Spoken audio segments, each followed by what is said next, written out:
My coach stopped far below the castle. The moon had started to disappear behind one tower, and even in silhouette, the infamous fortress looked evil. The horses were jittery in their traces and whinnied their displeasure at the unscheduled stop. It wasn't until the nearby wolves howled that I remembered the tales the peasants had told me about Castle Dracula. It was on May the 3rd when I left Munich. My train went over one of the splendid Danube bridges that links the Western world to the East with all its Turco-Oriental mysteries. I stayed with the express until I was beyond Bistritz. I stopped at the Golden Krone Hotel, and there a letter from the Count awaited me. My friend Harker, welcome to the Carpathian Mountains. I anxiously await you. The coach will bring you to my castle. I trust your long journey from London has not tired you, and that you will enjoy staying in my beautiful Transylvania.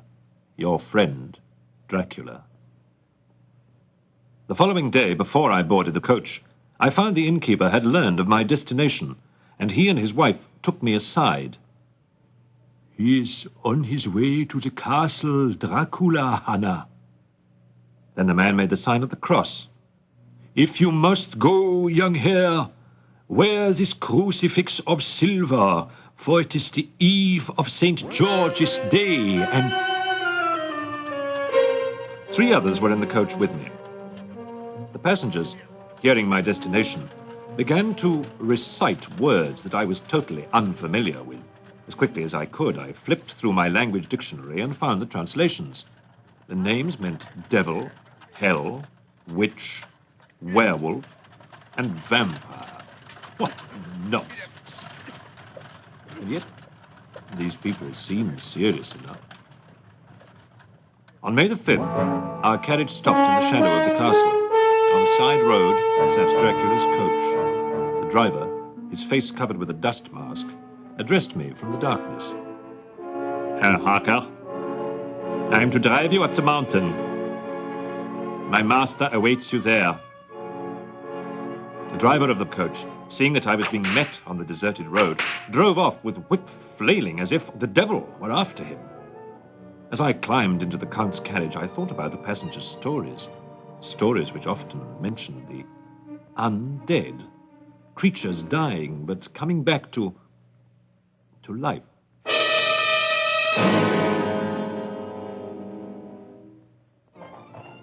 The carriage wound up a narrow road, closed in on either side by rocks and pines. All at once, I could pick out low, slinking forms gradually moving in close to us. Driver, those wolves, have they ever been known to attack? Making no answer, he drove on, until suddenly our coach was ringed in by wolves who leapt hungrily about us. The driver slid down from his perch, saying, Fear nothing, Herr Englishman. The beasts dare not come closer now. And with that, he built a pile of stones alongside the road, and remarkably, the wolves halted their attack. Certainly it couldn't be because of the rocks. They have no magic charm. But then, a blue flame erupted from the stones, and from where I sat... Oh, no. It must be my tired eyes. Or the long journey. But the driver looks transparent.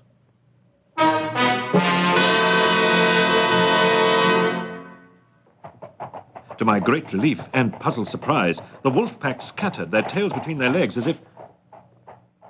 See, Herr Harker, the beasts no longer molest us. This time I was silent. The driver's mysterious words and actions. Surely the Count will satisfy my curiosity with some rational explanation.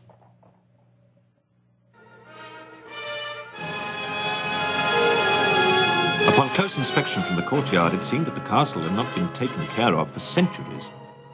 The driver's curt words brought me back from my bafflement. Your luggage will be delivered inside, mein Herr. Knock at the front door. Then he whipped his coach out of sight. Impudent lackey.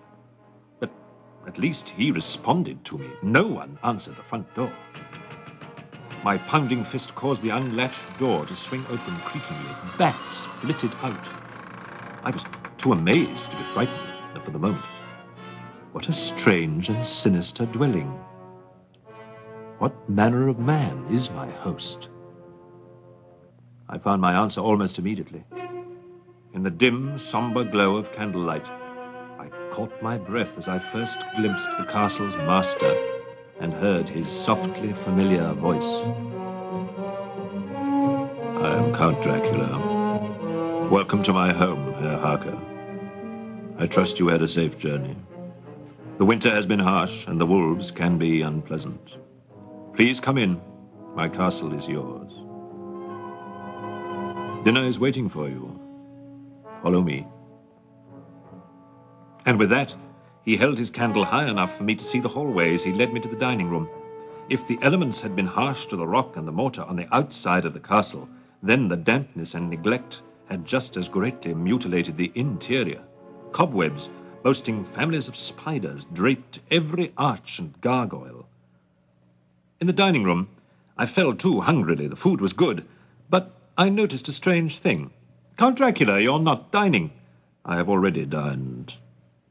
After the meal, we went into the study, which was indeed another study in negligence. To business. I handed him the papers from Peter Hawkins, my London colleague. As he reached out and took them from me, I noticed his hands for the first time. How strange. Dracula has hairy palms.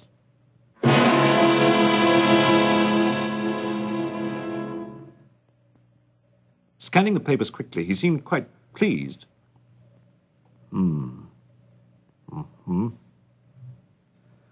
20-acre estate called Carfax.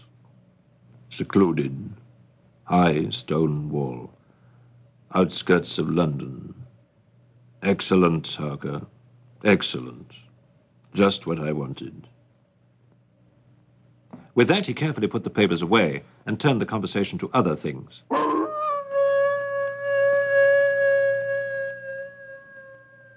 Listen, Harker. The children of the night. Think of the wild, savage thrill of being a hunting creature.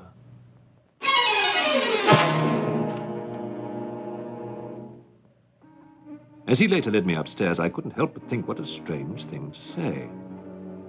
He seemed anxious to get me settled for the night and hurried me along. But it is late. Your bedroom is this way. Sleep as late as you wish, Harker. Amuse yourself during the day tomorrow. I cannot see you until the evening.